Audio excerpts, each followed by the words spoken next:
Olá você, telespectadora. Olá você, telespectador da TV Cultura. A partir de agora você acompanha a edição desta terça-feira, 23 de maio, do Opinião Litoral. Vai analisar, comentar as notícias com você, o advogado Roberto Mohamed. E a primeira dessas notícias é negativa e novamente de Cubatão.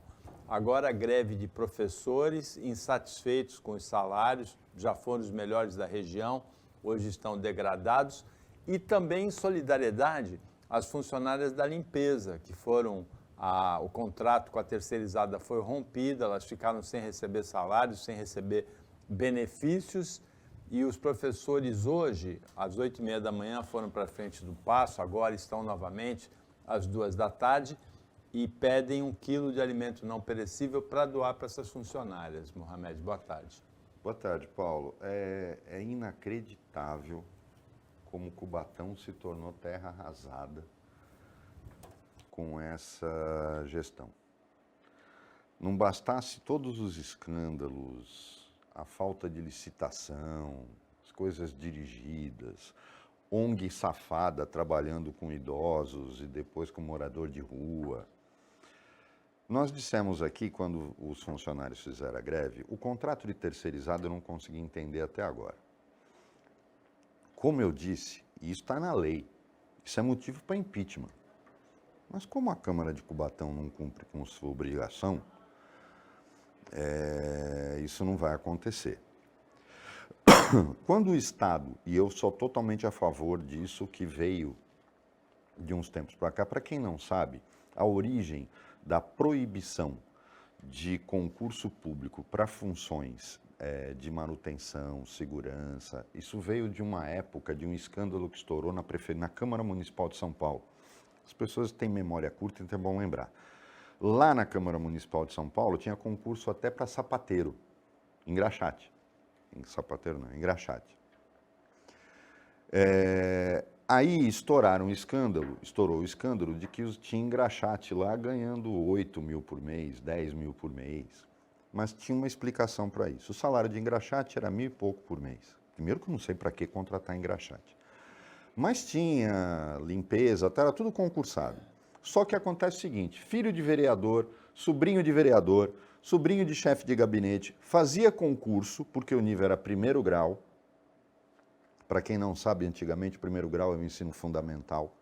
A pessoa fazia concurso, estando até na faculdade, entrava como engraxate, imediatamente era comissionado, porque tinha curso superior, tinha uma série de coisas, e aí era comissionado ganhando de 1.000, passava para 8, 10. Era essa jogadinha na Câmara Municipal de São Paulo. Para evitar isso, se proibiu concurso para funções básicas, funções de manutenção. Tal.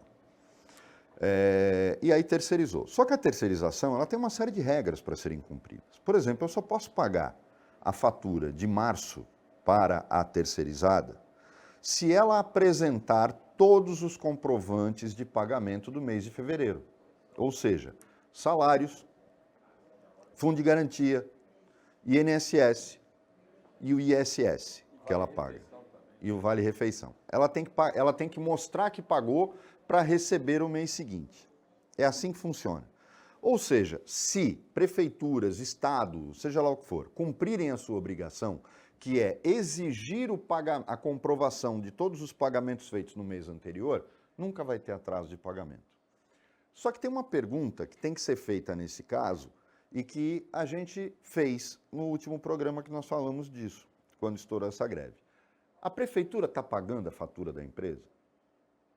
Porque tem uma questão aí, para quem presta serviço para a administração pública, que tem que ser muito bem estudada. É a mesma coisa que as OSs que trabalham em hospitais. Elas são desonestas? Todas. Já cansei de falar aqui, todas. Roubam em tudo, na lavanderia, na contratação de limpeza, tal. Em tudo é superfaturado. Cola diz que tem 3 médicos no plantão, só tem 1. Isso todos fazem. Só que tem uma coisa básica, a prefeitura, para exigir, multar e fiscalizar, porque é isso que ela tem que fazer, ela tem que pagar. Agora, se a prefeitura não paga a OS, como é que ela vai pagar os funcionários? Como é que ela vai pagar os fornecedores? Aí o prefeito vem dar entrevista dizendo que não, a OS não está cumprindo a sua obrigação, mas você, prefeito, está cumprindo a sua, pagando o que está no contrato? Não. Então, cala a boca. Bota a viola no saco e finge que vai fazer xixi. E sai do ambiente. É esse o problema que a gente tem que descobrir aqui. Eu acho que qualquer vereador, porque não é preciso a Câmara de Cubatão como um todo, um vereador, que não é possível que não tenha um ou dois de oposição lá. O prefeito consegue cooptar todo mundo. Que faça um requerimento falando o seguinte: o senhor está pagando em dia a empresa de limpeza? Se o senhor está pagando em dia, cadê a comprovação disso? O senhor está exigindo os comprovantes de pagamento do mês anterior, como determina a lei? Então, um vereador, pelo menos, tem que fazer isso. Ou, em último caso, e eu falo último caso porque não é papel do promotor de justiça da cidade, do Ministério Público, ter que funcionar e substituir a Câmara no papel de fiscalização. Ele tem que, ele age quando ele é provocado. Mas já que a Câmara é omissa, então que o Ministério Público diga, olha, são as crianças que não estão tendo aula. O senhor está, o que está acontecendo aqui é criminoso. Eu quero a comprovação de que o senhor está pagando e está exigindo os comprovantes de pagamento do mês anterior. Enquanto isso não acontecer, o problema não são os professores de Cubatão ou os funcionários da limpeza, são as crianças. A hipocrisia de todos os candidatos à prefeitura, quando estiveram aqui nesse programa na campanha eleitoral, falarem que vão investir em educação, que vão fazer, vão acontecer, e as crianças não têm aula? Isso é investir em educação? Não, isso para mim é crime. E crime tem que ser apurado e punido. Agora, esse tipo de contrato tem uma cláusula muito comum que, mesmo em caso de atraso da prefeitura, a empresa terceirizada tem obrigação de arcar com os serviços por 3 meses, não é? Mas eu também acho isso um absurdo. Isso é uma das coisas que a lei não pode fazer, porque é inconcebível... É um contrato, né? É inconcebível que a Fazenda Pública não cumpra suas obrigações e tenha licença legal para fazer isso. Agora, Mohamed, o que a gente bateu muito na Prefeitura de Cubatão por conta desse caso dos funcionários da limpeza, acontece hoje nos fóruns da Baixada Santista. As funcionários da limpeza entram em greve por falta de pagamento de salário e de benefício. Novamente, é a mesma coisa. O TJ também rompeu, o Tribunal de Justiça rompeu o contrato. E aí, mas deixa acontecer, como é que pode? Não tem ninguém fiscalizando se está pagando. É inadmissível isso. Agora, no caso do tribunal, o pior de tudo é o seguinte: o pessoal da limpeza vai fazer greve, pronto, o tribunal já vai decretar que não tem expediente, que ninguém pode trabalhar porque o funcionário não pode recolher o lixo, já não vai ter expediente, os processos já não vão tocar, vai suspender prazo. Eu posso apostar, infelizmente o judiciário no Brasil é uma farra e ninguém põe fim nisso. Agora, por falar em tribunal, o juiz da Lava Jato, que substituiu o substituto do Sérgio Moro, Eduardo Apio, ele foi afastado por uma decisão do Tribunal Regional Federal da 4ª Região. Ele fica em Curitiba, a sede do Tribunal Regional é em Porto Alegre, numa decisão de 26 páginas. A decisão relata, ele ameaçou o filho do desembargador, foi se passando por outra pessoa. Como é que um juiz faz um negócio desse? Foi feita uma perícia na voz dele, na voz que ameaçava para saber se era ele. Uma série de irregularidades, ele foi afastado. Quando o juiz é afastado, o caso é sempre gravíssimo, não é? Na verdade, Paulo, esse juiz, todas as decisões dele foram patéticas. Se todo mundo criticava, até o Gilmar Mendes falando que o Moro não agiu com retidão, que o Moro planejou tudo, este cidadão é o exemplo claro do cara que tem carteirinha de filiação partidária. O que, como pessoa, qualquer um pode ter suas preferências, mas a lei orgânica da magistratura proíbe que o juiz tenha vinculação partidária. É inacreditável, as decisões dele são cômicas. E outra, ele deu uma entrevista, e onde eu falo, o juiz tem que ser reservado. Ele deu uma entrevista criticando o Moro de uma forma obscena. O Moro era um colega dele. Não faça isso. Isso é imoral. Esse juiz, para mim, é uma vergonha. Ele tem claramente conotação partidária. Ele veio para limpar a área dos petistas envolvidos na Lava Jato. Não bastasse o Supremo fazer isso, passou a ter um auxiliar na primeira instância. E essa atitude dele, para mim, não surpreende. A cretinice com que ele falou do Moro, e todo mundo sabe aqui que eu cansei de criticar o Moro. Cansei de criticar o Moro. Mas também disse aqui uma coisa: qualquer um que advoga, não que faz bico, que advoga, sabe que essa coisa entre o juiz e o promotor de justiça, como aconteceu na Lava Jato, que todo mundo considerou um escândalo, acontece todo dia, em todos os fóruns, em todos os tribunais desse país. A gente cansa de falar isso como advogado, que desde que começou essa palhaçada do promotor sentar do lado do juiz na sala de audiência, quando ele é parte no processo criminal, ele tem que sentar na mesa. No processo criminal, ele é igual ao advogado. Igual. Não tem que ser chamado de excelência, nada disso. Ele é parte. Ele é o advogado do Estado. Então, no Brasil se criam determinadas regalias, que eles chamam de prerrogativas, e eu não acho, que são absurdas. Mas essa promiscuidade entre o Ministério Público e a magistratura na esfera criminal, todo mundo sabe que acontece. É a coisa mais normal do mundo. Então, foi hipocrisia o que aconteceu na Lava Jato. Mas também teve outra hipocrisia, e aí, para mim, ela beira, para mim, a falência do Poder Judiciário. Quem lembra, quem assiste o programa, sabe que eu sou absolutamente contrário às duas jabuticabas que o Brasil tem no Judiciário, que é a Justiça Eleitoral e a Justiça Militar.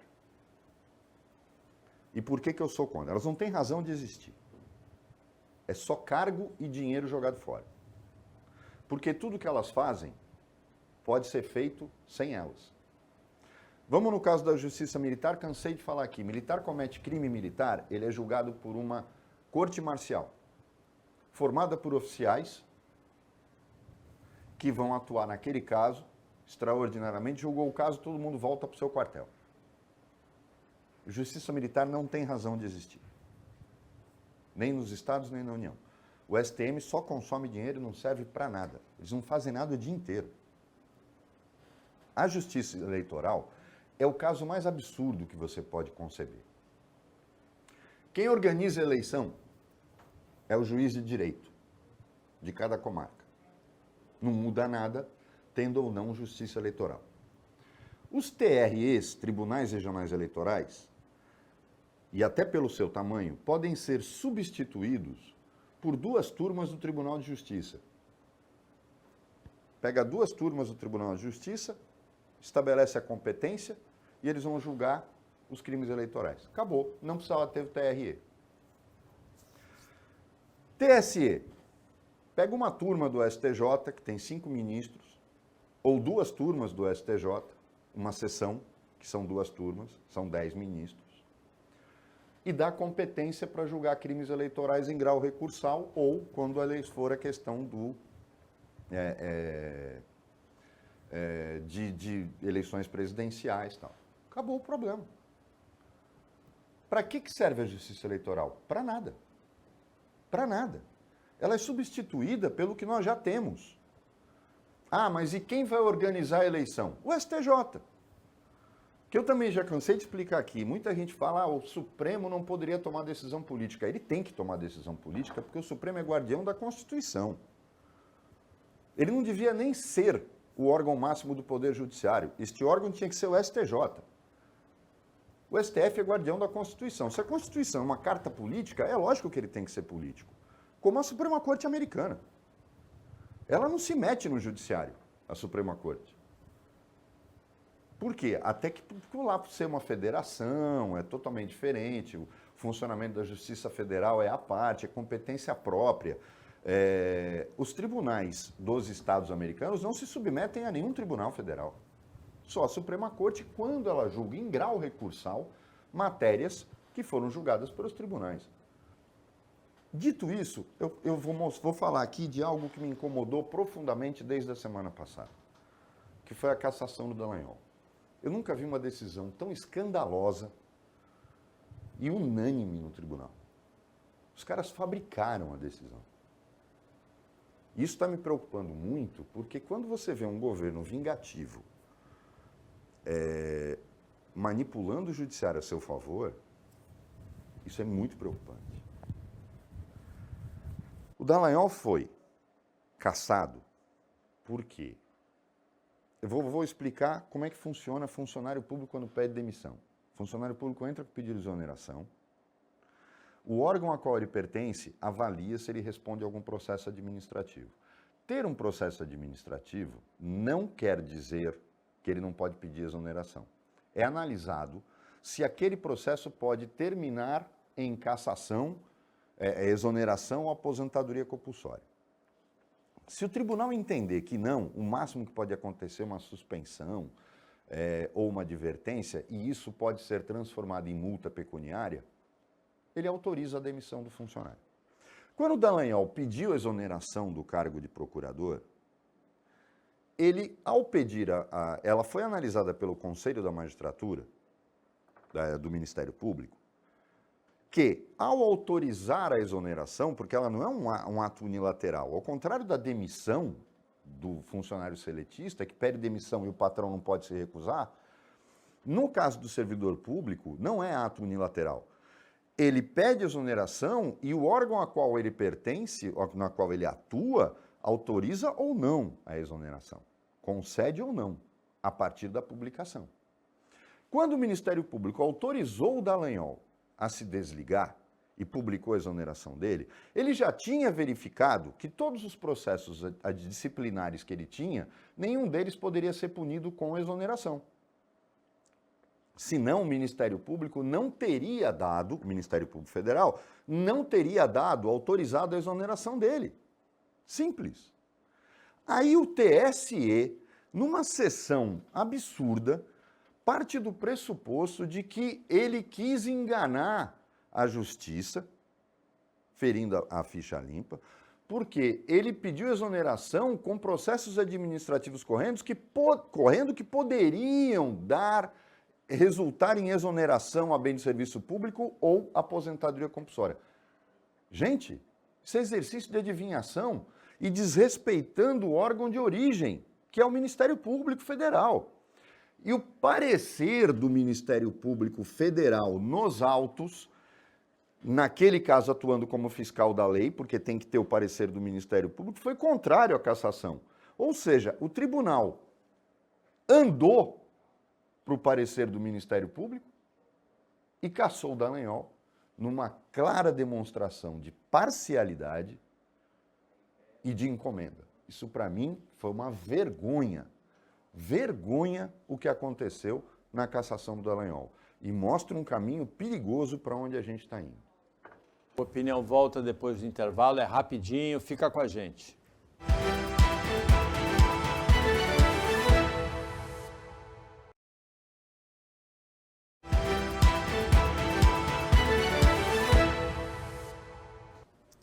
Voltando com o Opinião Litoral desta terça-feira, Roberto Mohamed analisa as notícias com você. E uma dessas notícias é que o Tribunal de Contas da União pediu explicações ao ex-presidente Jair Bolsonaro sobre a viagem de final do ano aos Estados Unidos.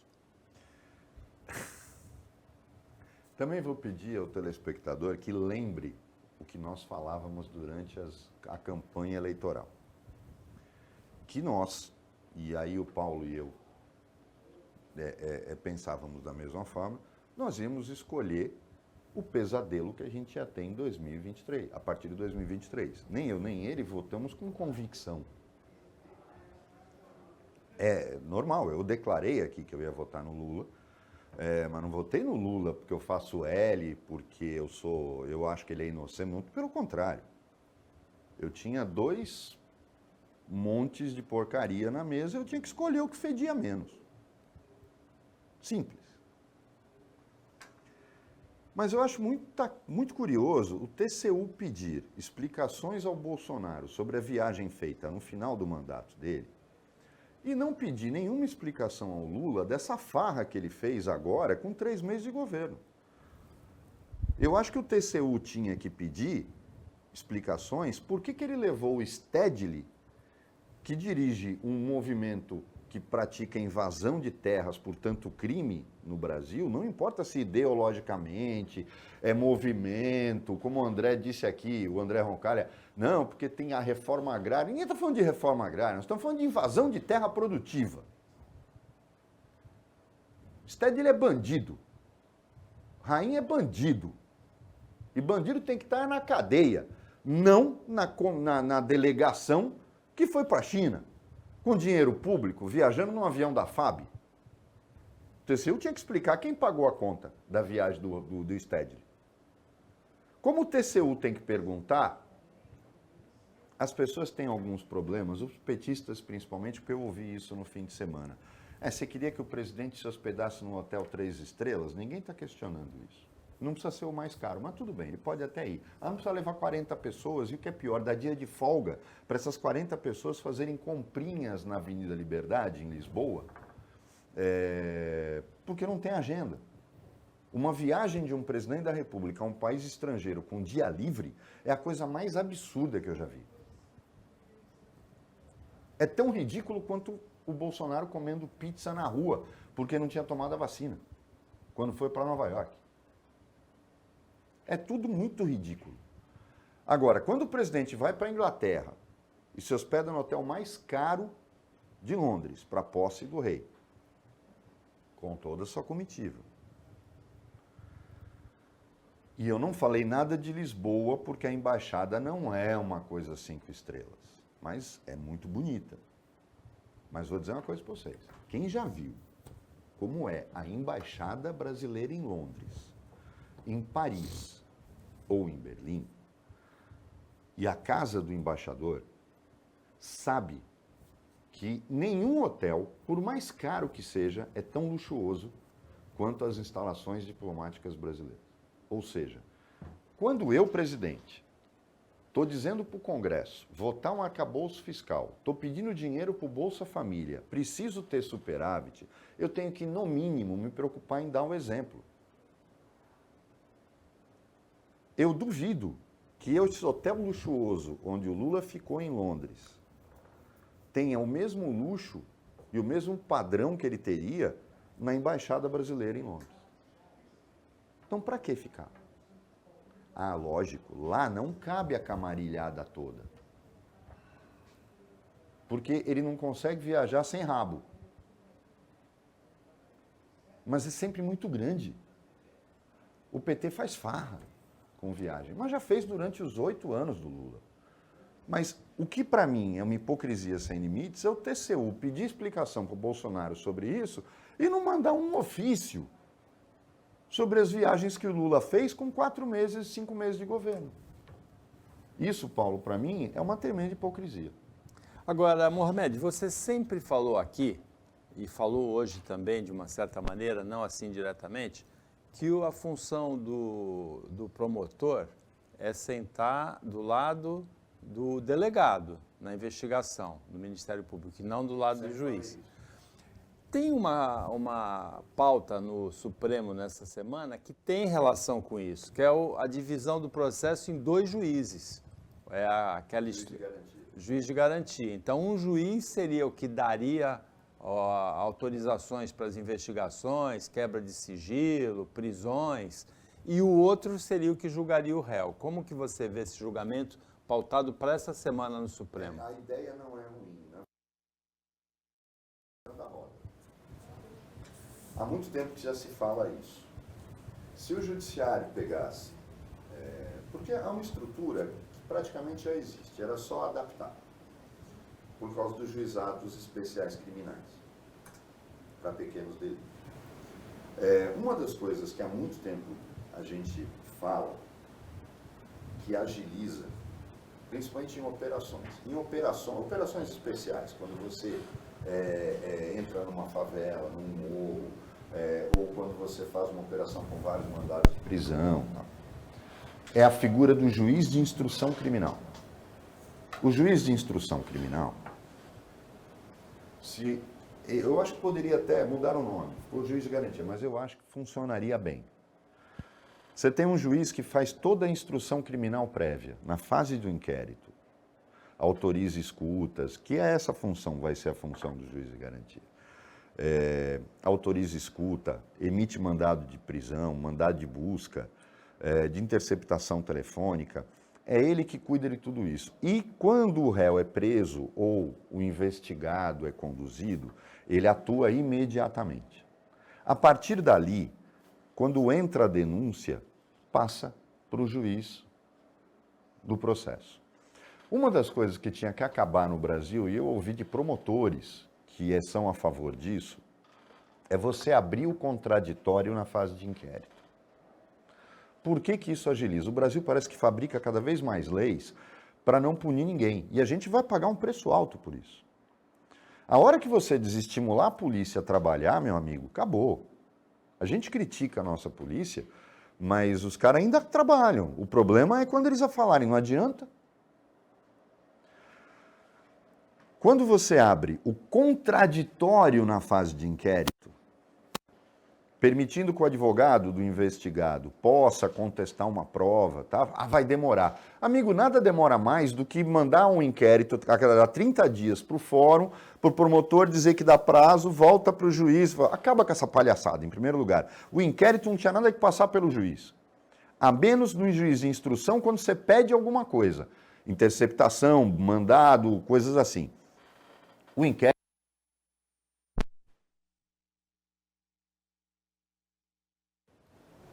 é dele e do delegado. Tira o juiz dessa. O juiz não tem que dar prazo. Quem tem que dar prazo é o promotor, porque ele precisa do inquérito para oferecer a denúncia. Só que abre o contraditório.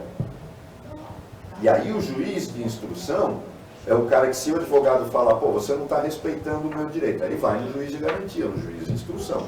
Aí funcionaria. Aí você vai me perguntar, qual é a vantagem disso? Simples. É muito difícil as pessoas entenderem que tudo que é feito no inquérito se repete na fase do processo. Aí eu pergunto, para quê? Para que produzir prova duas vezes? Ah, porque a prova ali foi produzida unilateralmente. Olha o absurdo que é a lei brasileira. O advogado, podendo interferir no inquérito, torna a prova válida. E a partir do momento que a prova é válida, ela não precisa ser repetida no processo judicial.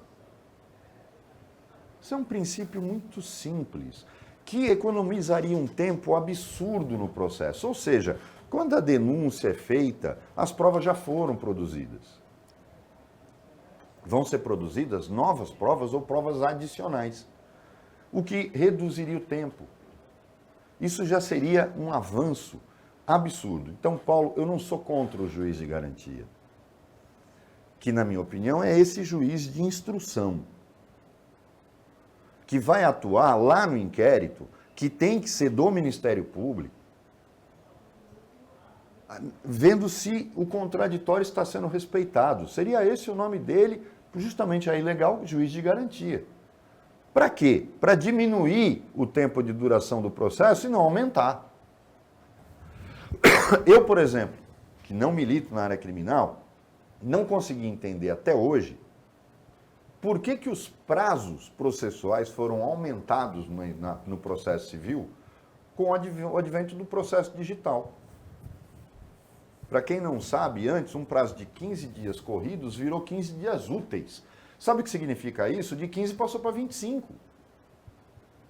Só que o advogado hoje não precisa mais ir ao fórum para ver um processo, ele vê na tela do computador. E aí se cria uma história de, quanto mais vagabundagem, melhor. Porque com os novos prazos, tudo dura um mês no judiciário. Tudo, Paulo. Ou seja, um processo que podia andar 2 vezes no mês, anda uma. Eu não consigo entender essa lógica. O Brasil realmente não é para amadores. Porque para entender o nosso país, o cara tem que ser profissional. E muito. Porque não dá para entender o que fazem.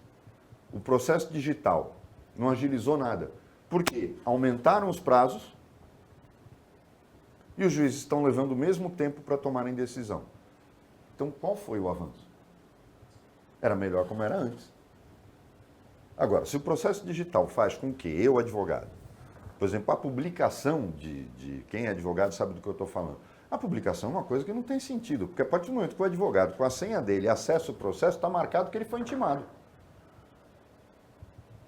Então, são coisas que você poderia agilizar, tanto o processo civil quanto o processo penal, mas você não faz. Isso, para mim, não tem sentido. Isso, para mim, são coisas que estão sendo feitas, e aí é um mistério que a gente tem que se debruçar sobre ele. Por que que o judiciário, cada dia mais, se distancia do conceito de justiça? Eu não consigo entender. Opinião volta para o último bloco, depois do intervalo, bem rapidinho.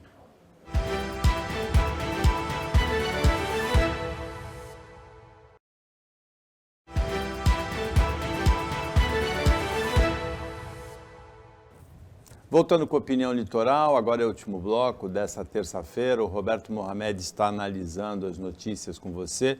E a notícia talvez de maior impacto dos últimos dias foi uma cena realmente que ficou muito impressionante de um estádio inteiro gritando ofensas raciais na Espanha contra um atleta brasileiro, Vinícius Júnior, do Real Madrid, a torcida do Valência. A repercussão mundial foi muito grande, principalmente pela negligência, a omissão do Valência, dos jogadores do Valência, da Liga Espanhola. A FIFA se manifestou com rigor, o treinador do Real Madrid também se manifestou com rigor. O Real Madrid entrou na justiça espanhola por crime de ódio e racismo. E ontem até as luzes do Cristo Redentor no Rio de Janeiro ficaram apagadas em solidariedade ao Vinícius Júnior. É difícil vislumbrar o que pode ser feito para eliminar esse comportamento absolutamente intolerável do futebol, Mohamed. Vamos por partes. Eu estou achando estranho que ninguém fala isso, porque é politicamente correto não falar. Como aqui a gente não obedece politicamente correto, pelo menos não às terças e às sextas, não existe nenhum país europeu mais racista do que Espanha, Portugal e Itália. Cremonese, meu querido amigo Cremonese vai ficar bravo comigo, mas por quê? Porque são os 3 países de maioria católica na Europa. Não vou ficar aqui fazendo teoria sobre isso, já fiz, mas não vou tomar o tempo do telespectador com isso. Mas o pior deles é a Espanha. As pessoas se esquecem de notícias que dão na televisão. Mas uma mulher que já viajou sozinha para a Espanha, de férias, ou um grupo de mulheres, sabe muito bem do que eu estou falando agora. Toda mulher brasileira que chega num aeroporto espanhol é tratada como prostituta, se ela chegar sozinha. Eu gostaria de ouvir depoimento de pessoas que chegaram lá sozinhas, mulheres que foram a passeio, a trabalho, nas férias, e relatem como foram tratadas nos aeroportos espanhóis pela imigração quando chegaram. A Espanha tem a mentalidade, e é curioso isso, né? A colônia espanhola no Brasil é imensa.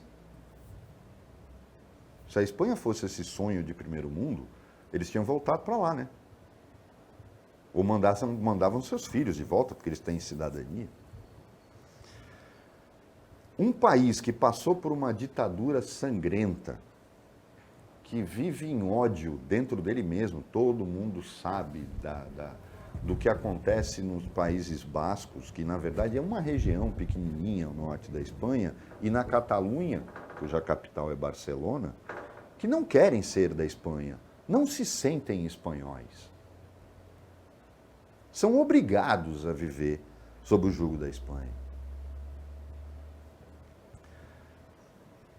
É inacreditável como as pessoas estão mostrando-se surpresas com o que acontece na Espanha.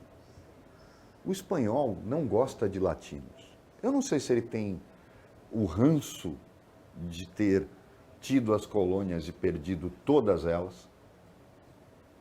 O português superou. Latino-americanos, você quis dizer. Sim, latino-americanos. O espanhol parece que não superou a independência da América Espanhola. O português superou. Eu não sei se o processo de separação entre Brasil e Portugal, e mesmo das colônias africanas, foi diferente do processo de independência da América em relação à Espanha. O nosso processo de independência, ele vem depois da vinda da família real ao Brasil, que coloca o Brasil em pé de igualdade com Portugal. E durante um período, e a independência se dá por vários outros fatores, mas um deles de que o desejo de Portugal de fazer o Brasil retornar à condição de colônia não foi aceito. E aí é muito importante, pouca gente dá o devido valor. Ficam só falando do Dom Pedro e das amantes dele. Mas esquecem que ele foi um estadista. Talvez um dos maiores que nós tivemos. Porque se o Brasil do tamanho que é porque ele manteve o país unido. Ele tinha uma visão administrativa excepcional. Mas as colônias espanholas ocorreram questões completamente diferentes. A figura da expressão caudilho começa justamente por isso. Eram líderes com interesses econômicos regionais que queriam poder político. Por isso que a América do Sul é tão fracionada. A América Central, então, é uma coisa escandalosa. Tem paizinho que você quase não enxerga no mapa. Se o nome não tiver em negrito, como Belize, por exemplo, você não sabe que é um país. Tudo isso veio... E ao contrário do Brasil, da colônia portuguesa que se mantém íntegra, a Espanha tem essa relação mal resolvida com a América Latina. Espanhola. O espanhol é xenófobo, o espanhol é racista, o espanhol é um povo de trato difícil. Na Espanha eu estou falando. Quando ele sai, ele se adapta ao país onde ele está. Aí você vai falar, o português também é. Não é. Não é. O português se adaptou.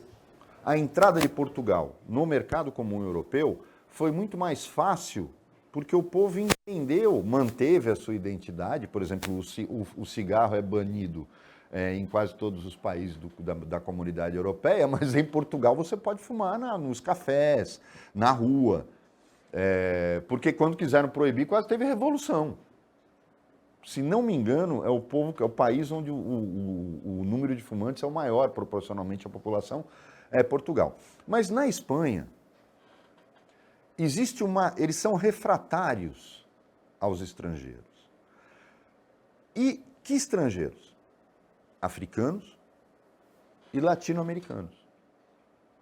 O que está acontecendo com o Vinícius Júnior, que é uma provocação porque o moleque joga muito, porque senão não estavam preocupados com ele. Se ele não jogasse tanto, eu acho que o Vinícius Júnior, sim, é a grande revelação do futebol brasileiro para o futuro. Ele é hoje o maior jogador brasileiro atuando no exterior, eu não tenho dúvida disso. Mas a reação dos torcedores dos outros times com ele é porque ele joga muito, ele desequilibra um jogo. Essa é a verdade. Então eles tentam desequilibrar.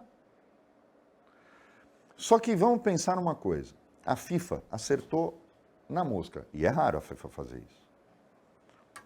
Diago, você quer ver como vai acabar? Mas não vai acabar porque você vai mudar o pensamento da Espanha, do povo espanhol. Eles brigam entre eles. Você vai mudar pelo medo. Por quê? A FIFA decidiu, e eu achei isso excepcional, muito semelhante ao que acontece aqui. O clube, a ordem vai ser ofensas racistas, ou de cunho sexual, ou de cunho nacional, social, feitas durante um jogo, o juiz para o jogo. O alto-falante pede que cesse.